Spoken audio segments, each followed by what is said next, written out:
नमस्कार, लोकसभा टीवी में आपका स्वागत है। मैं हूं प्रियंका। खबरों में आगे बढ़ेंगे मगर उससे पहले सुर्खियों पर एक नजर।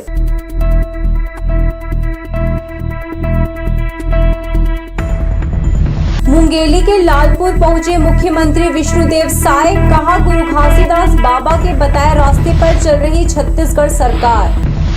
लोकसभा चुनाव के लिए डोनेट फॉर देश के नाम पर चंदा इकट्ठा करेगी कांग्रेस पार्टी। स्थापना के 138 साल हुए पूरे।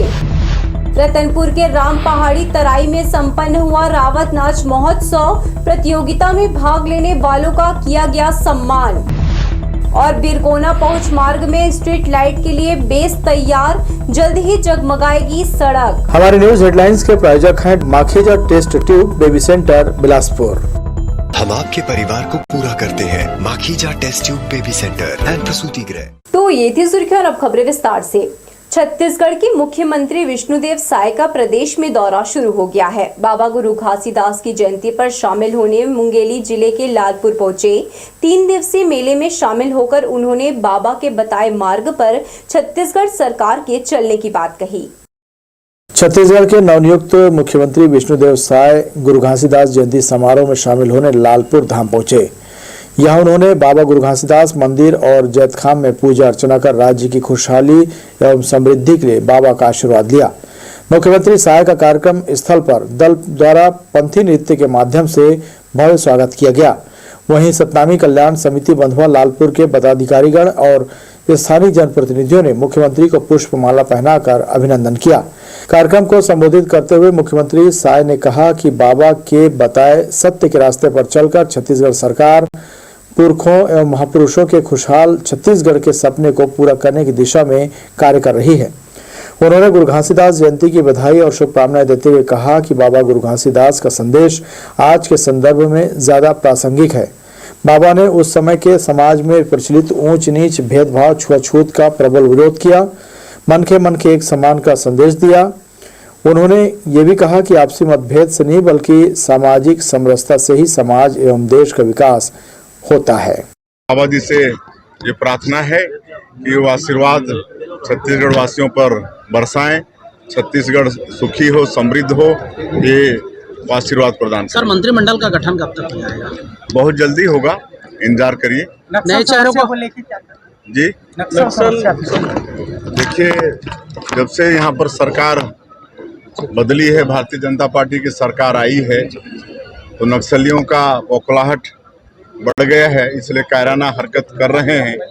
और मैं आश्वस्त कर सकता हूं कि जैसे हम लोग पहले 15 वर्षों में नक्सलियों के साथ लड़ाई लड़े हैं, उससे भी ज़्यादा मजबूती के साथ आने वाले समय में नक्सलियों के साथ लड़ाई लड़ेंगे। मुख्यमंत्री विष्णुदेव साय मुख्यमंत्री के रूप में पहली बार इस जयंती कार्यक्रम में शामिल हुए हैं। बाबा ने पूरे विश्व को मन के एक समान का नारा दिया है। श्री साय ने कहा कि हम हर साल 18 दिसंबर को बाबा गुरु घासीदास की जयंती मनाते हैं। बाबा गुरु घासीदास का ही आशीर्वाद है कि उनके जैसा एक छोटे से किसान को सीएम का दायित्व मिला है। देश के प्रधानमंत्री नरेंद्र मोदी के द्वारा किए गए वादों के अनुरूप शपथ के दूसरे दिन ही प्रदेश के 18 लाख लोगों को आवास देने का फैसला कर लिया गया है। जयंती कार्यक्रम में मुख्यमंत्री विष्णुदेव साय के साथ उप मुख्यमंत्री विजय शर्मा, मुंगेली विधायक पुन्नूलाल मोहले, पूर्व सांसद लखनलाल साहू, लोरमी के पूर्व विधायक तोखन साहू सहित बड़ी संख्या में लोग शामिल हुए। लोकसभा टीवी के लिए मुंगेली से मोहम्मद अलीम की रिपोर्ट। कलेक्टर अवनीश शरण ने विकसित भारत संकल्प यात्रा शिविरों में बैंकों के कमजोर प्रदर्शन पर गहरी नाराजगी जाहिर की है। उन्होंने आगे के शिविरों के लिए बैंक प्रबंधन को अपने कार्य में सुधार और प्रगति लाने का सख्त निर्देश दिया। श्री शरण ने जिला कार्यालय के सभा कक्ष में साप्ताहिक टीएल बैठक में विकसित भारत संकल्प यात्रा के तहत मिल रहे आवेदनों और इनके निराकरण की प्रगति की विस्तृत समीक्षा की। उन्होंने 2 टूक कहा, केवल आवेदन संकलन के लिए ये शिविर नहीं लगाए जा रहे हैं। वास्तविक रूप से पात्र हितग्राहियों को केंद्र सरकार की विभिन्न योजनाओं का प्रत्यक्ष रूप से लाभ दिलाया जाना सुनिश्चित किया जाए। इसके अलावा कलेक्टर ने स्कूल स्टाफ के आपसी झगड़ों की वजह से बच्चों की पढ़ाई प्रभावित होने की शिकायतों पर चिंता जाहिर की है। उन्होंने ऐसे कलहप्रिय शिक्षकों और स्टाफ को दूसरी जगह भेजने डीओ से प्रस्ताव मांगा। कलेक्टर अवनीश शरण ने बैठक में राज्य सरकार की प्राथमिकताओं के अनुरूप जिले में मानसिक रोगियों का सर्वेक्षण शुरू करने को भी कहा है। कलेक्टर अवनीश शरण ने स्वास्थ्य और महिला बाल विकास विभाग के कामकाज की समीक्षा की। कलेक्टर ने जिला स्वास्थ्य समिति की नियमित बैठक कराने के निर्देश अधिकारियों को दिए। जिले के नागरिकों को गुणवत्तापूर्ण स्वास्थ्य सुविधा मुहैया कराने के साथ ही संस्थागत प्रसव की कम दर पर असंतोष जताते हुए इसे बढ़ावा देने के निर्देश दिए गए। विकसित भारत संकल्प यात्रा शिविर में जांच के दौरान मिल रहे सिकल सेल, एनीमिया, बीपी और शुगर के मरीजों को दवा व पर्याप्त उपचार उपलब्ध कराने कहा गया। महिला एवं बाल विकास विभाग के अधिकारियों को बच्चों में कुपोषण दूर करने के लिए कार्य योजना बनाकर उस पर अमल करने निर्देशित किया। जिला अस्पताल के पोषण पुनर्वास केंद्र को 30 बिस्तर का बनाने प्रस्ताव तैयार करने की जिम्मेदारी दी गई। आंगनबाड़ी केंद्रों में कम्युनिटी किचन गार्डन बनाने संबंधित अधिकारियों से कहा गया। कांग्रेस ने लोकसभा चुनाव से पहले पार्टी फंड इकट्ठा करने के लिए डोनेट फॉर देश कैंपेन शुरू किया है। कांग्रेस की स्थापना को इस साल 138 साल पूरे हो रहे हैं। ऐसे में पार्टी ने 138, 1380 या 13,800 या इससे अधिक धनराशि का चंदा देने की अपील की है। कांग्रेस ने 2024 के लोकसभा चुनाव से पहले पार्टी के लिए संसाधन जुटाने सोमवार को क्राउड फंडिंग अभियान डोनेट फॉर देश शुरू किया। कांग्रेस अध्यक्ष मल्लिकार्जुन खड़गे ने 1,38,000 रुपए का चंदा देकर पार्टी के ऑनलाइन क्राउड फंडिंग कार्यक्रम की शुरुआत की। उन्होंने कांग्रेस समर्थकों से अपील की वे बेहतर भारत के निर्माण के प्रयासों में सहयोग करें।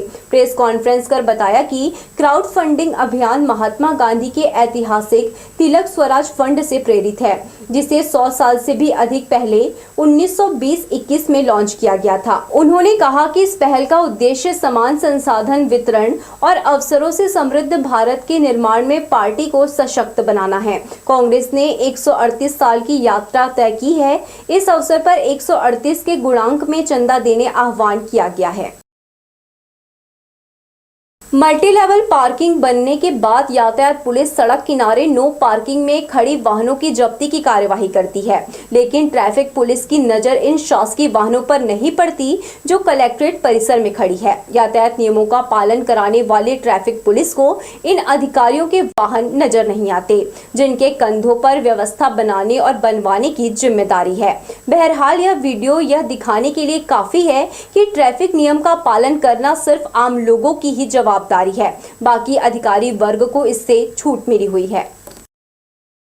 शहर में नगर निगम की सड़कों का बुरा हाल है। रखरखाव में कोताही बरतने से इनकी हालत बिगड़ चुकी है, जिससे शहर की सुंदरता पर बट्टा लग रहा है। देवकीनंदन चौक से सिम्स मेडिकल कॉलेज मोड़ तक एक तरफ की सड़क कई जगह उखड़ गई है।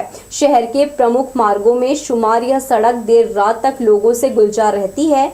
विवेकानंद उद्यान नगर निगम का जोन कार्यालय मार्ग का प्रमुख केंद्र है। ठीक इनके सामने सड़क का शोल्डर कट गया है और डामर की परत उखड़ चुकी है। इस पर पैदल चलने वालों का अक्सर संतुलन बिगड़ने लगता है। स्मार्ट सिटी में सड़क की यह दशा देखकर लोग हैरान हो जाते हैं। सुबह शाम रोजाना बड़ी संख्या में विवेकानंद गार्डन आते हैं। उनका सामना इस जर्जर मार्ग से होता है। वे निगम के जनप्रतिनिधि और अधिकारियों को इसके लिए रोज कोसते हैं। हैरानी की बात है, निगम कर्मी और कई अधिकारी नियमित मॉर्निंग वॉक करने यहाँ आते हैं, मगर उनकी नजर इस ओर नहीं पड़ती। प्राचीन नगरी होने के कारण रतनपुर में अनेक परंपराएं आज भी प्रचलित है, जिनमें छत्तीसगढ़ की कला और संस्कृति का परिचायक रावत नाच महोत्सव भी है। इसकी अद्भुत छटा धर्म नगरी में देखने को मिली। रावत नाच महोत्सव की गौरवशाली परंपरा राजा महाराजाओं के जमाने से चली आ रही है। रतनपुर के राम पहाड़ी की तराई में सांझ ढलते ही यदुवंशी समाज की विभिन्न क्षेत्रों से पहुंची अनेक टोलियां पारंपरिक वेशभूषा में अपने नृत्य कला को बड़े ही आकर्षक ढंग से प्रस्तुत किए। यादव समाज कल्याण समिति के इस महोत्सव में तमाम पदाधिकारी, सदस्य व नगर के गणमान्य नागरिकों की यहां गरिमामय उपस्थिति रही। सर्व यादव समाज के प्रांतीय अध्यक्ष रमेश यदू की अध्यक्षता में राधा कृष्ण की छायाचित्र के समक्ष दीप प्रज्वलित कर इस कार्यक्रम का शुभारंभ हुआ। कृष्ण सज्जा में प्रथम, द्वितीय व तृतीय स्थान पर आए हुए प्रतिभागियों को यहां पुरस्कृत किया गया। इस परंपरा को निभाने के लिए सभी समाज के लोग हमको बहुत साथ देते हैं और इसके साथ साथ छत्तीसगढ़ स्तर में सभी यादववंशी जो नृतक दल हैं वो अपने पूरे दल को लेके आते हैं और यहाँ लगभग हर साल 15 से 20 गोल यहाँ प्रतियोगिता में भाग लेते हैं, जो अपने नृत्य कला, शौर्य कला को प्रदर्शन करते हैं और उनको इनाम के रूप में फर्स्ट, सेकंड, थर्ड दिया जाता है। रतनपुर नगर के साथ साथ बिलासपुर जिला और बिलासपुर जिला से भी अन्य जिला जैसे महासमुंद है, जांजगीर है, कोरबा है, अंबिकापुर है, इतने दूर दूर से नर्तक दल यहाँ आते हैं और ये भाग लेते हैं। हमारे इस नर्तक दल को कार्यक्रम प्रस्तुत करने में बहुत अच्छा लगता है। रतनपुर की नगरी में यहाँ प्रवेश लेते हैं और इनको यादव समाज कल्याण समिति की ओर से निःशुल्क भोजन की व्यवस्था किया जाता है। इस राउत नाच महोत्सव में विभिन्न क्षेत्रों से आए हुए नर्तक दलों के द्वारा गढ़वा बाजा की धुन पर थिरकते बहुरंगी नृत्य कला एवं अनूठे शस्त्र चालन के प्रदर्शन ने सभी के मन को मोह लिया। इसे देखने की खातिर ठिठुरन भरी ठंड में भी हजारों की तादाद में लोग उमड़ पड़े। देखते देखते सारी रात यूं ही कट गई।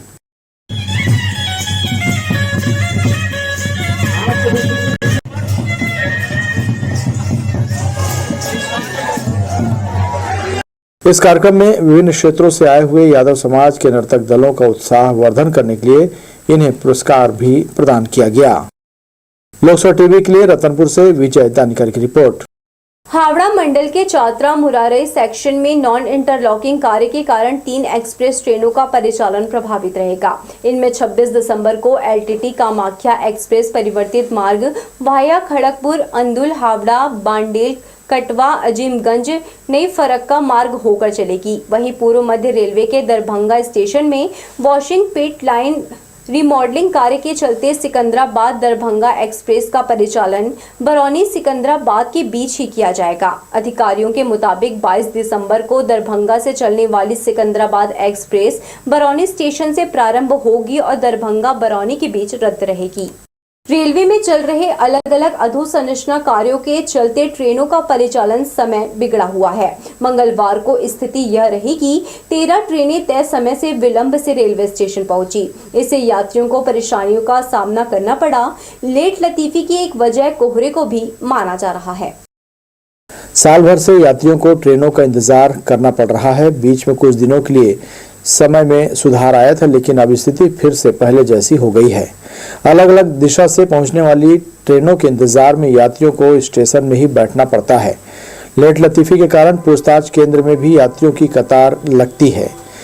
यात्रियों का कहना है कि रेलवे वर्तमान में ज्यादातर ट्रेनों को रद्द कर दिया है। ऐसे में चलने वाली ट्रेनों के समय पर पहुंचने की उम्मीद रहती है, लेकिन वह इतनी विलंब से पहुंच रही हैं कि यात्रियों को परेशानियों का सामना करना पड़ रहा है, खासकर वह यात्री जिन्हें जरूरी काम से बाहर जाना पड़ता है। लेट लतीफी के चलते यात्रियों में खासी नाराजगी है। मंगलवार को शालीमार मुंबई एलटीटी एक्सप्रेस 1 घंटे 20 मिनट देर से आई। इसी तरह पुणे संतरागाछी हमसफर एक्सप्रेस 9 घंटे, हावड़ा मुंबई मेल एक्सप्रेस 1.5 घंटे, टाटा नगर इतवारी एक्सप्रेस 3 घंटे, हावड़ा पुणे आजाद हिंद एक्सप्रेस 1 घंटे 10 मिनट, पुरी योग नगरी उत्कल एक्सप्रेस 6 घंटा, मालदा टाउन एक्सप्रेस 5 घंटा, योग नगरी पुरी 6.5 घंटे, सूरत मालदा एक्सप्रेस 5 घंटा, बिलासपुर तिरुनेलवेली 3 घंटा, साउथ बिहार एक्सप्रेस 2 घंटे, भुवनेश्वर मुंबई एलटीटी 1 घंटा 20 मिनट, आजाद हिंद एक्सप्रेस 1 घंटे 10 मिनट, डोंगरगढ़ बिलासपुर मेमो 1 घंटे 50 मिनट विलंब से बिलासपुर रेलवे स्टेशन पहुंची, जिसके चलते यात्रियों को खासी परेशानियों का सामना करना पड़ा। लोकसभा टीवी के लिए कैमरामैन राजा खान के साथ भूपेंद्र सिंह राठौर की रिपोर्ट। बढ़ेंगे हम खबरों की ओर, मगर इससे पहले सुर्खियों पर एक नजर।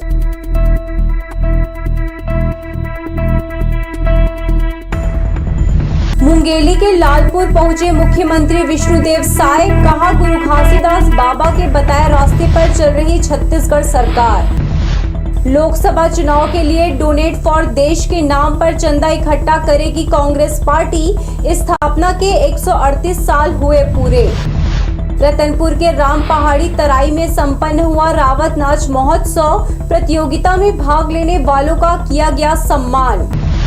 और बिरकोना पहुंच मार्ग में स्ट्रीट लाइट के लिए बेस तैयार, जल्द ही जगमगाएगी सड़क। हमारे न्यूज हेडलाइंस के प्रायोजक हैं Makhija test tube baby centre Bilaspur.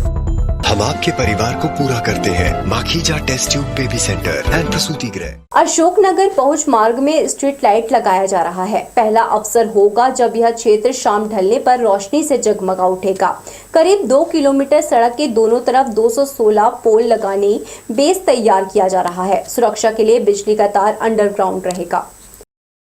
वार्डों के परिसीमन के बाद बिलासपुर नगर निगम से जुड़े क्षेत्रों में विकास की रोशनी अब पहुंचने लगी है। अशोकनगर मार्ग में शाम होते ही अंधेरा पसर जाता है। इससे होने वाली परेशानी स्थानीय लोग बेहतर समझते हैं।